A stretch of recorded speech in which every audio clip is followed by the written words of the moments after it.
brought to you by Sensodyne K। अभी लेके आए सेंसोडेंट के, टूथ का करंट गॉन तो लाइफ का करंट ऑन। हमारे साथ हैं वरिष्ठ पत्रकार राजदीप सरदेसाई। एक लंबे अरसे बाद नेता नगरी में उनकी वापसी हो रही है। अगले हफ्ते विस्तार से बात करेंगे मूड ऑफ द नेशन पर, लेकिन हमने राजदीप जी से दरख्वास्त की कि आपके ये जो तमाम पार्टियों में मित्र फैले हुए हैं, टीएमसी में, कांग्रेस में, सपा में, आरजेडी में, झारखंड मुक्ति मोर्चा में और भाजपा में भी, इससे पहले कि राजदीप जी ऑब्जेक्ट करें कि आप सिर्फ विपक्षियों के साथ मेरी मित्रता का गुणगान करते हैं, इनसे ज़रा समझ लें कि ये जो इतने धूम धड़ाके के साथ एक इंडिया ब्लॉक बना था, इंडिया अलायंस बना था, वो एक एक करके गिरता क्यों जा रहा है। और यहीं पर मैं पिच इन करूँगा, इस बार की जो इंडिया टुडे मैगजीन है उसमें भी कवर स्टोरी इसी बात पर है कि ये गिरता पड़ता इंडिया अलायंस क्यों है। क्योंकि हम देख रहे हैं बंगाल में ममता बनर्जी ने कह दिया कि ये तो 40 सीटें पार कर ले कांग्रेस तो बहुत है। बिहार में नीतीश कुमार चले ही गए अपनी नाराज़गी का हवाला देकर। झारखंड में हेमंत सोरेन की गिरफ्तारी हो गई है तो वहाँ पे सरकार बचाने की कवायद चल रही है। उत्तर प्रदेश में अखिलेश यादव ने अपने तय 11 सीटों का ऐलान कर दिया है और फ्रेंडली फाइट की बात पहले ही हो चुकी है, चाहे वो केरल हो, चाहे वो पंजाब हो या फिर दिल्ली हो। तो चीज़ें बहुत दुरुस्त चल नहीं रही इंडिया ब्लॉक में। राहुल गांधी की यात्रा चलते चलते ज़रूर झारखंड पहुँच गई, तो इन सब पर बताएंगे राजदीप सरदेसाई जी। बताइए सर। सौरभ जी, पहले तो आपके दर्शकों को मेरा बहुत बहुत शुक्रिया। जब मैं इतने 5 हफ्तों से नहीं हूँ, दर्शकों ने मुझे व्हाट्सएप भेजे, उनको मेरा नंबर कहाँ से मिला मुझे मालूम नहीं, आपके कमेंट्स भेजे, मैं बहुत शुक्रगुजार हूँ। और ये आपके नेता नगरी और लल्लन टॉप की खूबी है कि आपने इतना बड़ा एक कॉन्स्टिट्यूंसी बनाया है कि हम जैसे अंग्रेज़ी पत्रकारों को एक मौका मिलता है जिससे हम एक नई कॉन्स्टिट्यूंसी के सामने अपनी बात रख पाए। तो सभी आपके दर्शकों को बहुत बहुत शुक्रिया। मैं गेस्ट अपीयरेंस की तरह आ रहा हूँ। वो गेस्ट अपीयरेंस बहुत इंपॉर्टेंट हुआ करता था एक बार हिंदी सिनेमा में, लोग इंतजार करते थे गेस्ट अपीयरेंस का जी। लेकिन जो आपने बात की बिल्कुल सही है सौरभ। मुझे लगता है इंडिया अलायंस अब अपनी आखिरी पड़ाव पर है, लगभग टूट चुका है।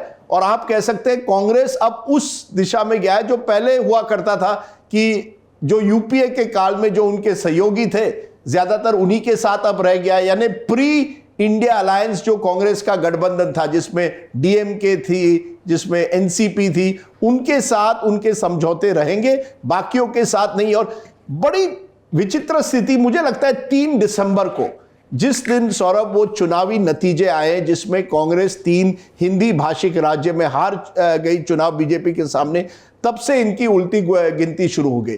नीतीश कुमार, जो मेरी जानकारी है, उसके पहले एक तरह से अपनी अब धीरे धीरे मन बना रहे थे कि चलिए बीजेपी में वापस जाते हैं, क्योंकि ये कांग्रेस की नैया डूबने वाली है और उनको डर था कि कहीं आरजेडी जेडीयू को ना तोड़े। ये उनके मन में एक इनसिक्योरिटी थी, एक डर था कि लल्लन सिंह आरजेडी एक साथ होके जेडीयू को नहीं को तोड़े ना, आगे चलते। तो वो निकल गए और वो एक जमाने में ये समझा जाता था वो संयोजक बनेंगे इस इंडिया अलायंस के। देखिए ममता बनर्जी और राहुल गांधी का सालों से नहीं बना है। 2016 और 2021 में कांग्रेस ने लेफ्ट के साथ बंगाल में चुनाव लड़ा था और ममता बनर्जी अपने करीबियों को हमेशा कहती है राहुल गांधी सीताराम येचुरी की बात सुनते हैं, मेरी बात नहीं सुनते। और पिछली जो मीटिंग हुई थी दिसंबर में, राहुल गांधी और ममता बनर्जी के बीच में बात भी नहीं हुई, वो एक दूसरे की तरफ भी नहीं देख रहे थे, बातचीत भी नहीं हुई। दिसंबर में जब इंडिया अलायंस की मीटिंग हुई थी, ममता तो तैयार भी नहीं थी अपना भाषण देने। उन्होंने कहा डेरेक ओब्रायन को आप भाषण दीजिए। यानी ममता बनर्जी को कहीं ना कहीं लगा कि कांग्रेस जो है वो बंगाल में आकर, अधीर रंजन चौधरी खासकर की लोकसभा नेता वहां आकर बार बार मुझ पर हमला करते हैं और राहुल गांधी कुछ कहते नहीं है। अब जब यात्रा बंगाल में आई तो ममता ने कहा अब बहुत हो चुका, क्योंकि यात्रा ऐसे इलाकों में जा रही है, मालदा, मुर्शिदाबाद, जो कांग्रेस जहां के गढ़ माने जाते हैं। और ममता बनर्जी समझती है ऐसे आप अपने गढ़ में आ रहे हैं लेकिन आप बंगाल में आ रहे हैं, मैं तय करूंगी एक तरह से बंगाल की राजनीति कैसे होनी चाहिए। जो हमें जानकारी आ गई है वो ये है कि हेमंत सोरेन के बाद एक डर फैला हुआ है इस इंडिया अलायंस में कि अगला नंबर किसका। अरविंद केजरीवाल का नाम आ रहा है, लेकिन कुछ सूत्रों के अनुसार डीएमके के कुछ नेताओं का भी नाम आ रहा है। क्योंकि आप जानिए सौरभ, अगर बीजेपी को जो ये बार बार चल रहा है अब की बार 400 पार, तो जब तक आप दक्षिण में अच्छा परफॉर्मेंस नहीं कर पाएंगे, आप ज्यादा आगे नहीं बढ़ पाएंगे। अब डीएमके है, वहां कांग्रेस की बड़ी सहयोगी, क्या डीएमके में भी एक डर फैलाया जा रहा है? ऐसी संदेह। और 2-3 रात पहले इसी तरह से एक मीटिंग हुई मल्लिकार्जुन खड़गे के घर पे, जहां टीआर बालू थे, शरद पवार थे, मल्लिकार्जुन खड़गे थे, और उसी रात को हेमंत सोरेन को अरेस्ट किया गया। और डर फैला हुआ है कि अगला नंबर क्या डीएमके का आएगा या केजरीवाल जी का आएगा, किसका आएगा। इस बीच में यह भी खबर आ गई है कि प्रधानमंत्री शायद कन्याकुमारी से चुनाव लड़े, और कन्याकुमारी, क्योंकि बीजेपी के जो अंदरूनी सर्वे वो दिखा रहे हैं कि बीजेपी तमिलनाडु में 10-12% तक भी पहुंच सकती है वोट शेयर में।